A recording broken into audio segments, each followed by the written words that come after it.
Maka dari itu pada pagi hari ini saya ingin melanjutkan akan firman Tuhan pada minggu yang lalu yang saya bagikan, yaitu bagaimana honor, penghormatan itu adalah karakter Allah sendiri dalam kehidupan kita. So this week I'm going to continue the series of honor, that honor is the character of our God. Kalau kita belajar bahwa Tuhan Yesus sendiri menghormati kita, When we learn that God honor us, Tuhan Yesus sendiri yang menghargai kita sehingga Tuhan rela untuk datang ke dunia, God value us that He came to this world karena Dia menghormati kita. because He honor us. Karena Dia menghormati kita, Dia rela mati untuk saudara dan saya. Because He honor us that He died on the cross for me and you. Bagaimana kita mempelajari pada minggu yang lalu, bagaimana kalau kita berbicara tentang honor. Last week we have learned about honor. Kalau honor itu adalah bukan hanya kita nilai dari sesuatu yang kita bisa lihat yang orang lakukan untuk kita. Honor is not something that we base on what we see or what other people do to us. Bukan karena apa yang mereka perbuat untuk kita, saudara. Not because what they do unto us. Tetapi penghormatan adalah suatu pilihan yang kita berikan dalam kehidupan kita. But honor is our choice. Bagaimana kita belajar akan Hana dan Samuel menghormati akan Imam Eli. Last week we learned about Samuel who honor the priest Eli.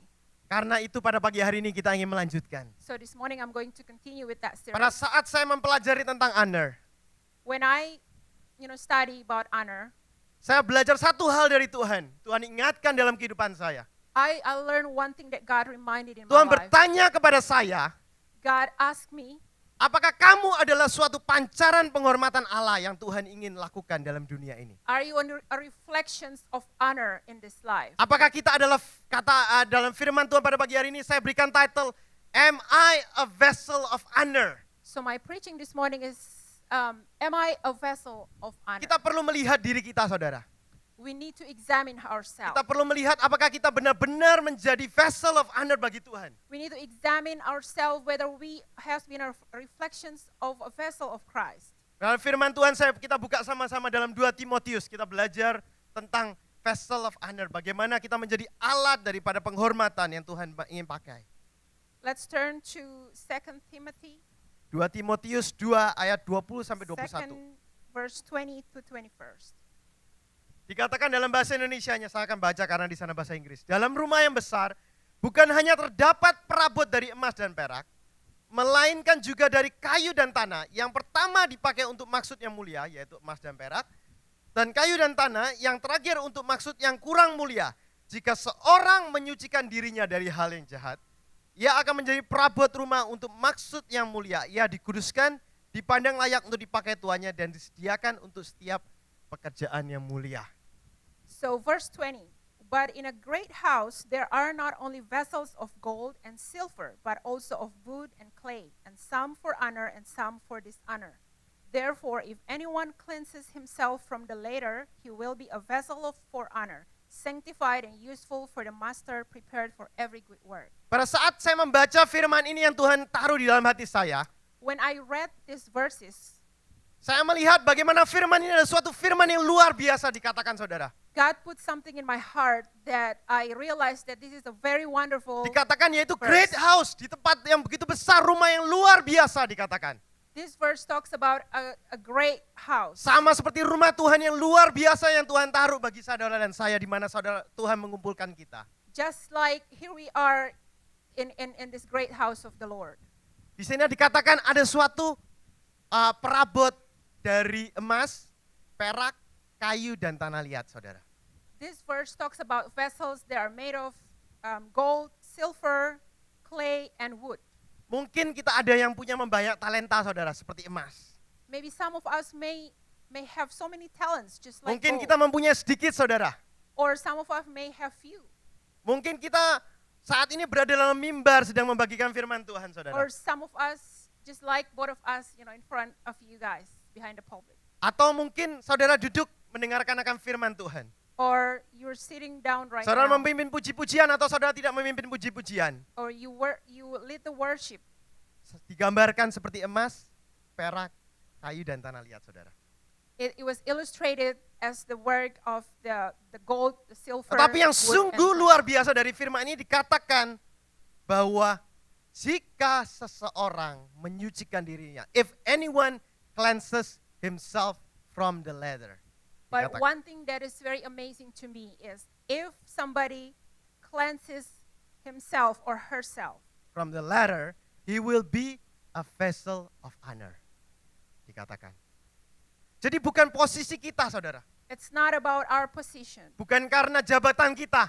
It's not about our job. Bukan karena kita berada di depan atau di belakang. It's not about where we Bukan minister. karena apakah kita punya resource yang banyak atau sedikit, saudara. It's not also about how many resources do we have. Apakah kita mempunyai banyak talenta atau sedikit talenta. Either we have many or few talents. Tapi yang paling penting kuncinya ada satu kalau kita ingin menjadi vessel of honor.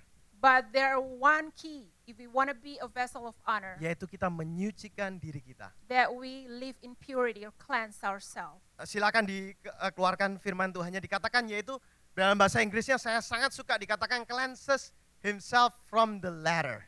I like the English version that says cleanses himself from the Karena letter. dikatakan some is for use for honor, some for dishonor. Jadi kita menyucikan diri kita pada saat dikatakan cleanses himself, menyucikan diri kita dalam bahasa Indonesianya saya terjemahkan, menyucikan diri kita dari hal-hal yang tidak terhormat, yang tidak menghormati. So this verse emphasizes on how we cleanse ourselves from the dishonorable things. Bukan hanya suatu yang jahat dikatakan dalam bahasa Indonesia, tapi terjemahan dari Inggris ke Indonesia mengatakan yaitu kalau kita menyucikan diri kita dari hal-hal yang tidak menghormati, saudara. But the translation from Indonesian to English, From English to Indonesian. from English to is better. Indonesian is much better because if we cleanse ourselves from the dishonorable things, Bukan hanya suatu hal yang jahat, bukan hanya evil things, it's not tetapi the evil. tetapi sesuatu ditunjukkan yaitu sesuatu yang tidak menghormat, saudara. Ini yang perlu kita bersihkan. This is something that we need to cleanse. Di sini In kita our life. berbicara pada pagi hari ini, saya kalau berada di depan saudara, saya tidak lebih daripada saudara. I'm not, superior than you are when I'm sitting.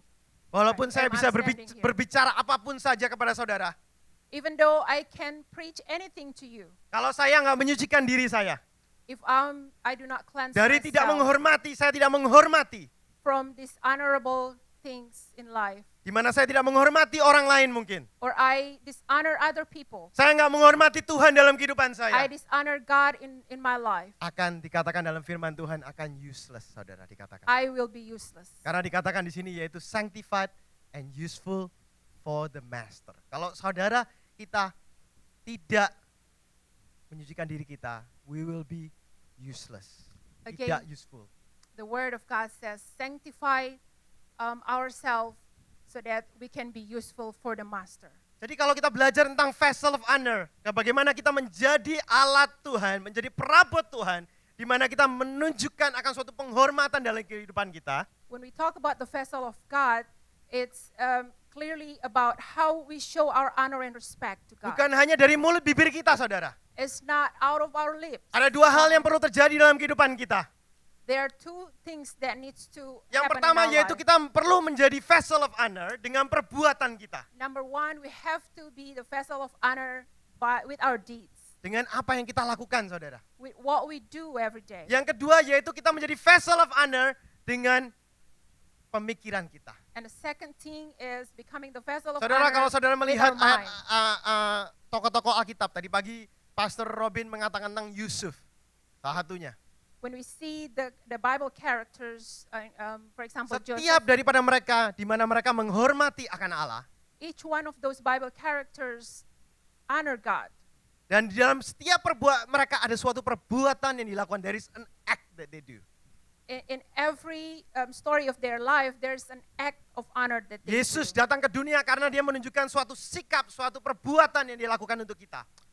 Jesus came to the earth because Tidak hanya he showed berbicara the saja action. dari surga kepada kita. He did not only talk from heaven to us, Only talk from heaven to us. Tidak hanya berada di surga, saudara. Tapi dia datang kepada kita. but he came down.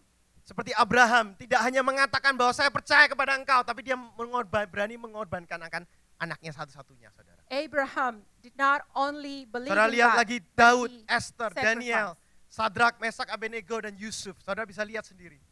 Just like Esther, Daniel, Shadrach, Meshach, and Abednego, Setiap daripada mereka ada suatu perbuatan yang mereka lakukan. each one of them have an action.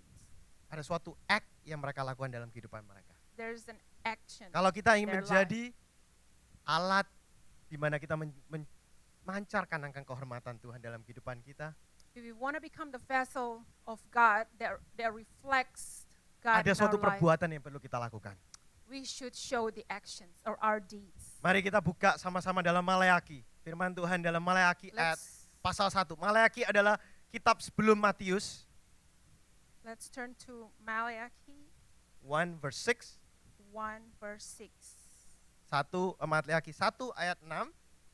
Maleaki kitab sebelum Matius, saudara. Di mana Maleaki Tuhan comes berbicara, before Matthew. di sini Tuhan berbicara kepada para anak-anak, kepada para hamba, para pemimpin, para pendeta. Kita baca sama-sama, saya akan bacakan dalam bahasa Indonesia.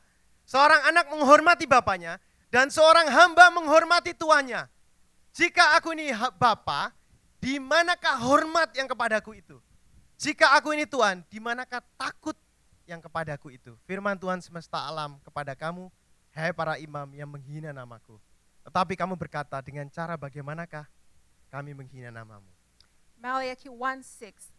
God talks about the son, the servants, and also the masters. A son honor his father, and a servant his master. If then I'm the father, where's my honor? And if I am a master, where's my reference? Says the Lord of hosts to you priests who despise my name. Pada saat itu kita belajar bahwa orang Israel menghilangkan akan kehormatan Allah. You know, in these words, we learn that how the Israelites take away the honor of God. Anak-anak dikatakan seorang anak menghormati bapak, anak-anak tidak menghormati akan bapaknya dikatakan. The children did not honor or respect their parents. Seorang hamba tidak menghormati akan tuannya dikatakan. A servant doesn't honor the master. Dikatakan dalam firman Tuhan, mereka berkata-kata hormat. Orang Israel bisa mengatakan, dia mengatakan, baca, kita sama-sama baca, tetapi kamu berkata dengan cara bagaimana kami menghina namamu. Mereka mengatakan ini dengan suatu hormat kepada Tuhan. In their lips they say honor, Tetapi di dalam hati mereka, di dalam perbuatan mereka, mereka tidak menunjukkan akan menghormati Tuhan dalam but in kehidupan their mereka. heart and actions they do not show the honor. Saudara, kalau kita baca, kita pelajari akan buku Maleaki, saudara. Church, if we learn more about the book Dari Maleaki sampai Matius ada 400 tahun yang lewat, saudara. from Malachi to Matthew, there was 400 gap. 400, The 400 tahun, there- 400 years. In between Malachi and Matthew. In between Malachi and Matthew, that's right. So, di dalam 400 tahun itu Tuhan nggak berbicara apapun. And within those 400 years, God didn't say any word to the Israelites. Tidak ada satu pun yang dikatakan oleh Tuhan kepada mereka. There was not even one word. Bukankah suatu saat yang tragis bagi orang Israel pada saat itu? Isn't it this very tragic for Umat the pilihan Allah Israelites? nggak mendengar perkataan Allah 400 tahun. They were the chosen people of God, but they didn't listen even a single word of Lebih God. tragis lagi kalau gereja Tuhan 400 tahun nggak mendengarkan firman Tuhan. Even more tragic if the church of God, couldn't hear. Nggak ada God keintiman beforehand. lagi. Kalau misalnya saya dengan Yeni, kalau kita ada suatu konflik, satu hari atau beberapa jam aja nggak ngomong, rasanya nggak enak, saudara. There will be no more intimacy, just like I and Yeni. Kalau saya didiamkan oleh Yeni 1 jam aja saya sudah restless, saudara. If Yeni decided not to talk to me even for 1 hour, I became restless. Nah, saudara bisa bayangkan, kalau Tuhan yang adalah mempelai laki-laki kita, Can you, mempelai laki-laki daripada gereja, can you imagine that God as a groom to the church nggak berbicara 400 tahun.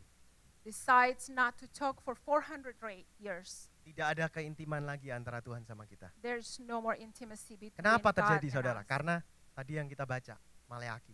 Why did it happen? Karena tidak ada kehormatan untuk Tuhan. Tuhan mengatakan, ini suatu firman yang sungguh dahsyat, saudara. Dikatakan, di mana hormatku? Mana gereja Tuhan hormat untuk aku? So there's no intimacy This is because what there's God no is more saying. honor. Ini yang Tuhan katakan kepada kita. This is what Ini God apa yang said. Tuhan ingin ajarkan kepada kita. This is what God wants us to know. Kita baca lagi Maleaki 2 ayat 2. Malachi 2.